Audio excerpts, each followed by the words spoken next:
나는 오전까지 멀쩡했고 점심 먹고 혹은 오후에 업무를 보다가 혹은 운전하다가 갑자기 어지럼이 생겼다. 이거 이석증일까요? 오늘은 어지럼증에 대해서 말씀드리겠습니다. 살면서 한 번쯤은 어지럽다 이런 경험을 해보신 적이 있을 텐데요. 사실 어지럽다고 해서 모든 상황이 어떤 병이 있어서 그런 것은 아닙니다. 좀 배고파도 당 떨어져서 좀 어지럽다 이렇게 표현하기도 하고, 운동을 너무 심하게 한 날도 약간 어지럽네 이런 표현을 하거든요. 그래서 한국말에서 어지럼이라는 단어에는 굉장히 많은 증상과 질환들이 내포되어 있기 때문에 사실 처음 경험하거나 아니면 자주 경험해도 도대체 내 어지럼이 왜 어지러운지 병원에 가도 검사를 해보면 다 정상이라고 그러고 밝혀내지 못하는 경우도 상당히 많습니다. 그래서 오늘은 어지러움을 일으킬 수 있는 3가지 주요 질환에 대해서 말씀드려 보도록 하고요. 치료도 물론 중요하지만 증상에 대해서 조금 더 말씀드려 보도록 하겠습니다. 자, 먼저 이석증이라는 거는 말 그대로 이석, 귀 안에 석, 돌이 있다는 건데요. 사실 정확한 명칭은 양성, 발작성, 체위성 현운입니다. 말이 좀 어렵죠. 하나하나 해석을 해보면 양성, 즉 악성이 아니라는 거죠. 위험하거나 이런 병은 아니라는 얘기고, 발작성, 갑자기 발생한다는 겁니다. 그러니까 뭔가 서서히 나는 생겼다? 그러면 아닐 가능성이 많다는 거죠. 그 다음에 체위성, 체위라는 거는 이제 몸의 자세죠. 머리의 위치. 그런 거에 따라서 증상이 생긴다는 거죠. 그러니까 뭔가 가만히 있으면 보통 괜찮고 얼굴을 움직이거나 몸을 움직였을 때 증상이 발생한다는 것이고, 반대로 가만히 있어도 어지럽다. 그건 아닐 가능성이 많겠죠. 마지막으로 현운이라는 거는 어지럼의 종류 중에 하나인데 주변이 좀 빙글빙글 돌면서 왜곡된 그러한 증상을 내포한 것이 현운입니다. 우리 어렸을 때 이렇게 코끼리 코 돌아본 적 있으시죠? 그러고 나면은 주변이 좀 돌아가는 느낌이 나잖아요. 그런 것과 비슷한 느낌을 받는 것이 바로 현운입니다. 그래서 이석증의 의학적 명칭은 양성, 발작성, 체위성 현운이 되겠습니다. 이석증의 증상은 방금 말씀드린 진단명에서도 알 수 있듯이 갑자기 이제 발생하는 주변이 빙글빙글 도는 듯한 느낌을 호소하게 됩니다. 그래서 열의 아홉은 전날까지는 별로 문제가 없다가 아침에 일어날 때 혹은 새벽에 잠깐 화장실 가실 때 엄청 주변이 빙글빙글 돌면서 구토가 나고 그래가지고 응급실로 실려오거나, 아니면 조금 참으셨다가 오전 중에는 보통 근처의 병원을 찾게 되죠. 이것은 보통 정적으로 자는 동안 이석이 위치를 이탈해서 발생할 가능성이 높기 때문입니다. 자, 그렇다면 나는 오전까지 멀쩡했고 점심 먹고 혹은 오후에 업무를 보다가 혹은 운전하다가 갑자기 어지럼이 생겼다. 이거 이석증일까요? 저는 아니라고 생각합니다. 네, 보통 이석이 빠져나오면 바로 증상이 생기지 그게 오전까지는 괜찮다가 점심이나 오후가 돼서 증상이 생기진 않기 때문이죠. 그렇기 때문에 아침에 일어나면서 갑자기 발생한 어떤 발작적인 빙글빙글 도는 어지럼이 아니면 사실은 이석증이라고 얘기하기가 좀 어려울 가능성이 많습니다. 그런데 근처 병원 가면 사실 마땅히 붙일 진단명이 없을 때는 이석증 같다 이렇게 표현하는 경우들이 많기 때문에 그러고 이제 넘어가는 경우들이 많거든요. 그리고 내가 그럼 이석증인가 보다 이렇게 생각하시는 경우가 많습니다. 그래서 이런 경우는 기립성 어지럼과의 구별이 좀 필요합니다. 기립성 어지럼이라는 건 말 그대로 누워있다가 앉을 때 혹은 앉아있다가 일어날 때 이제 어지럼이 발생하게 되는 건데, 마찬가지로 체위에 따라서 증상이 생기기 때문에 사실 이석증과 좀 혼동되는 경우들이 많다고 생각을 하거든요. 기립성 어지럼과 이석증을 구분할 수 있는 가장 쉬운 방법은 반대로 해보는 겁니다. 즉 앉았을 때 다시 누워보고, 서 계실 때 다시 앉아보시고, 또는 다시 누워보시고, 이렇게 했을 때 만약에 어지럼이 유발이 된다면 그거는 정말 이석증 가능성이 높지만 일어나거나 그럴 때는 괜찮았는데 다시 앉거나 누워서 고개를 뭐 오른쪽 왼쪽으로 해봤는데 그때는 별로 어지러운 것 같지 않다. 그렇다면 사실 그거는 이석증 가능성보다는 기립성 어지럼일 가능성이 더 높습니다. 그래서 이석증이라면 반드시 누울 때도 누워서 고개를 오른쪽 왼쪽 돌리셨을 때도 반드시 비슷한 어지럼이 발생해야 이석증 가능성이 높다고 볼 수 있습니다. 그리고 이석증은 거의 대부분 열의 9은 잔존 증상이 발생합니다. 그러니까 처음에는 막 빙글빙글 돌고 힘들어서 오셔서 이석증에 대해서 치료를 받고 나면 사실 빙글빙글 돌거나 굉장히 발작적으로 발생하는 어지럼은 좋아지지만 한 일주일, 2주일 있다 이렇게 오시면 아유 저 아직도 좀 어지러워요. 근데 그렇게 도는 거나 이런 건 아니에요. 이렇게 표현을 하시거든요.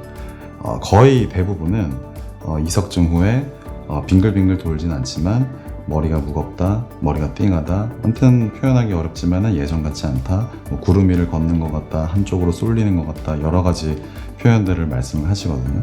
그게 바로 이석증 후의 잔존 증상입니다. 그래서 거의 대부분 잔어지럼이 좀 가기 때문에 사실은 그런 어지럼이 있다고 해서 이거 이석증이 다시 생겼나? 아니면은 잘 안 낫고 있나? 이렇게 생각하실 필요는 없고요.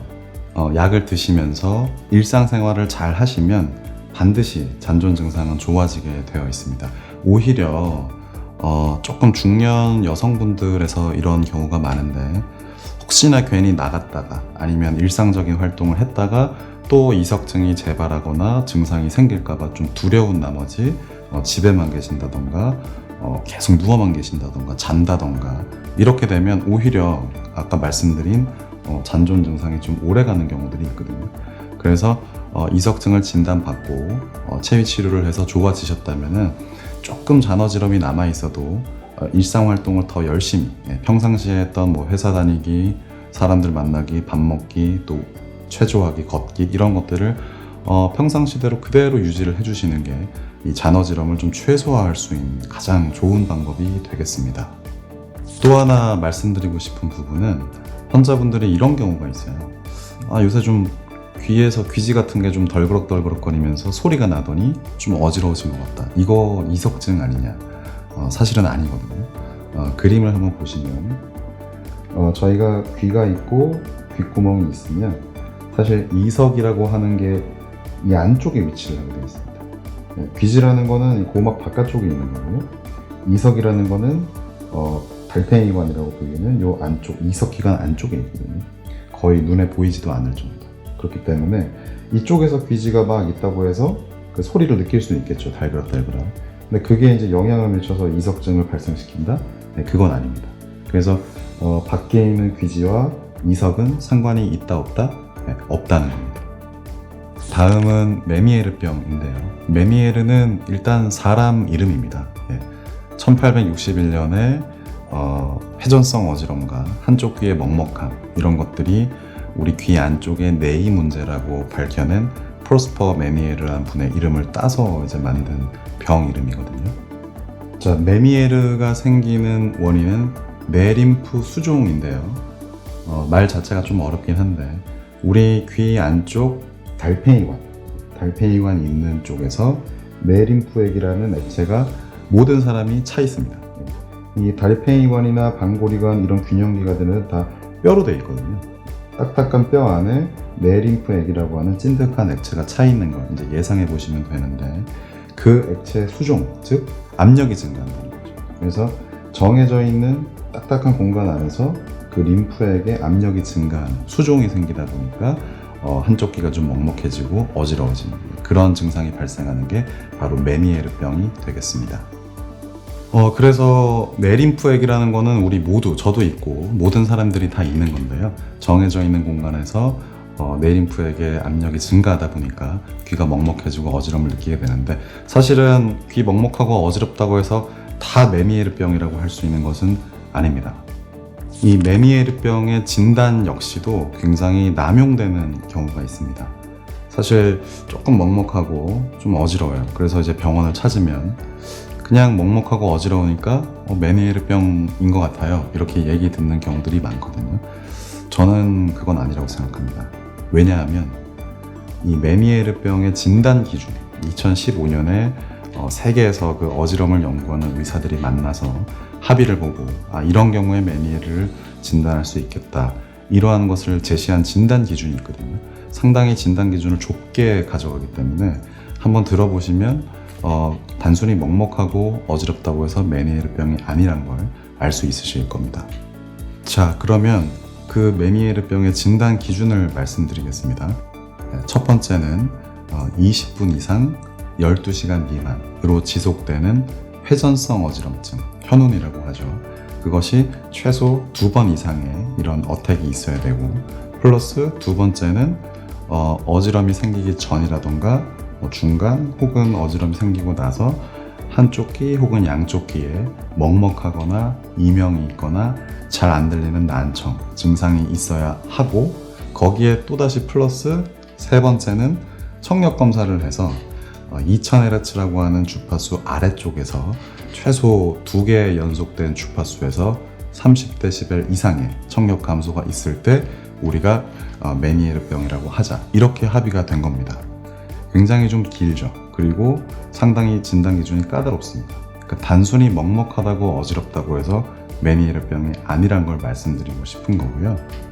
자, 그럼 예를 들어서 환자분이 오셨어요. 좀 먹먹하고 어지러웠답니다. 근데 청력 테스트를 해봤는데 정상입니다.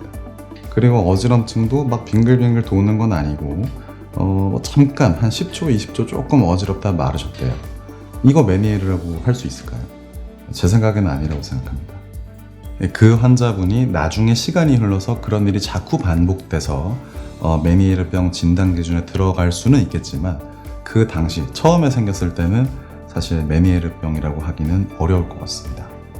그래서 오히려 제가 봤을 때는 그렇게 먹먹하고 좀 어지럼증을 느끼는 분들이 오히려 코가 안 좋거나 감기 증상 이후에 좀 귀가 먹먹해지면서 어지럼이 생기는 경우가 더 많다고 저는 생각이 되고요.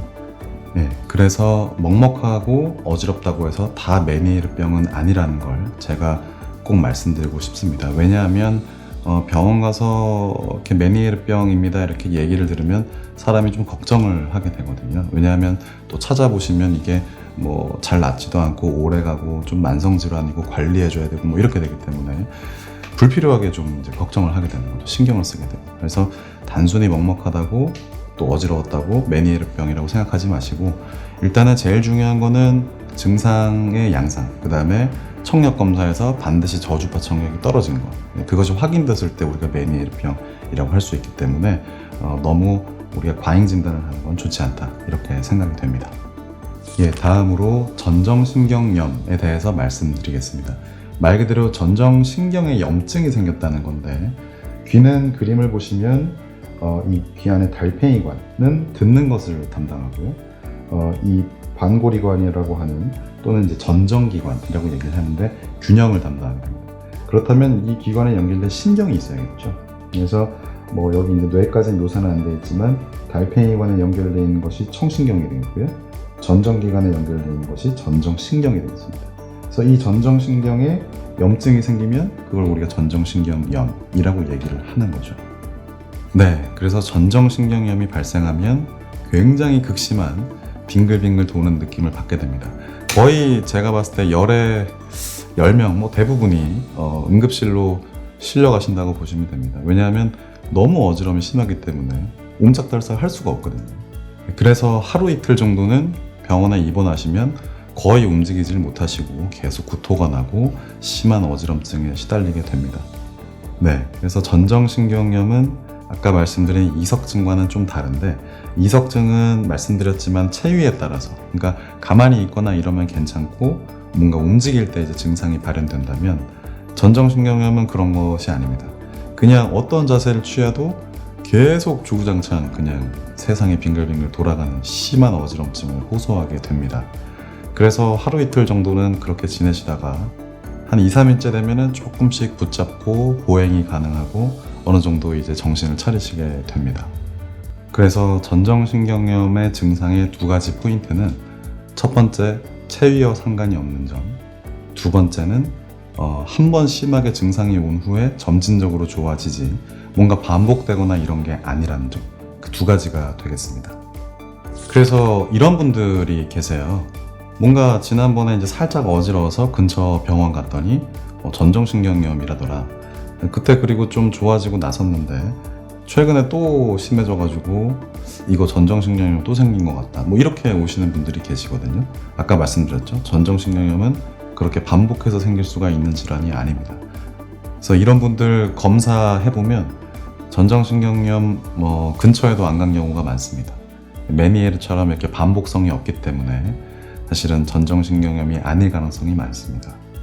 그래서 최초에는 심한 어지러움이 발생하고 그 위에 점점 좋아지면서 점진적으로 증상이 개선되는 형태를 띠지 뭔가 증상이 생겼다가 안 생겼다가 이런 개념이 아니라는 거죠. 전정신경염은. 네, 그런데 반대로 이런 분들이 계세요. 그냥 어지러지라고 뭔가 균형 잡기가 좀 어렵고 최근에 좀 머리가 무겁고 뭐 이래서 오신 분들이 있는데 혹시 예전에 뭐 좀 어지러웠던 적 없으세요? 이렇게 여쭤보면 한 몇 달 전에 엄청 심하게 빙글빙글 막 돌고 그래가지고 한 하루 이틀 집에서 그냥 병원 안 가고 누워 있었다. 그러고 좀 좋아졌다. 이렇게 말씀하시는 분들이 계시거든요. 이런 분들이 오히려 그 당시에 전정신경염이 왔을 가능성이 있죠. 그래서 반드시 처음에 증상이 생길 때는 심하게 빙글빙글 도는 증상을 호소하고 점진적으로 좋아지는데 뭔가 중간에 보상이 잘 안 되거나 일상활동을 잘 안 하셔서 이런 불균형만 좀 남게 되는 이런 형태를 보이는 게 바로 전정신경염이 되겠습니다. 이번 영상에서는 이석증, 메니에르병, 전정신경염 이 세 가지 주요 질환에 대해서 말씀드렸습니다. 어떠신가요? 평소에 병원에 가서 들으셨던 얘기랑 조금 다르다던가 본인이 느끼셨던 증상이랑 아마 조금 다르실 수도 있는데 사실은 뭐 교과서적인 것도 있고 이거는 정말 최전선에서 제가 단연간 환자분들을 경험하고 느낀 점을 토대로 말씀드린 거기 때문에 굉장히 실질적으로 좀 도움이 되시지 않았을까 싶습니다. 네, 다음 영상에서는 이 세 가지 질환 이외에도 어지러움을 일으킬 수 있는 여러 가지 진단에 대해서 말씀드리도록 하겠습니다. 지금까지 이비인후과 의사 이정엽이었습니다. 감사합니다.